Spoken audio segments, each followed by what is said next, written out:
आप देख रहे हैं केवन न्यूज महाराष्ट्र जिंतूर। दिनांक 7/3/2023 शेख नईम शेखलाल यांना शिवछत्रपती महाराष्ट्र गौरव पुरस्कार 2024 मिळाल्याबद्दल माननीय आमदार भाऊरावजी पाटील गोरेगावकर यांच्या हस्ते स्वागत।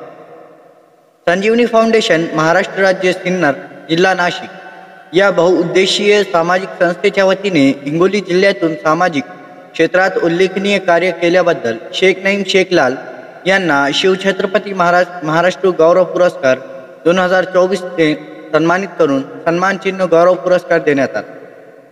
त्याबद्दल माननीय आमदार भाऊरावजी पाटील गोरेगावकर यांच्या हस्ते स्वागत करण्यात आले।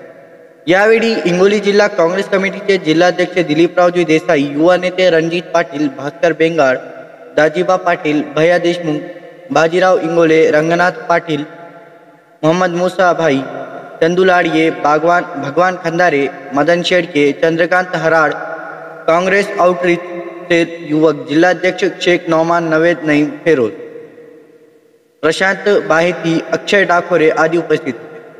स्वागत केल्याबद्दल शेख नईम शेखलाल यांनी मान्य आमदार भाऊरावजी पाटील गोरेगावकर, जिल्हाध्यक्ष दिलीप देसाई व सर्व मान्यवरांचे आभार व्यक्त केले। केवन न्यूज महाराष्ट्र बाबराज के साथ जिंतूर।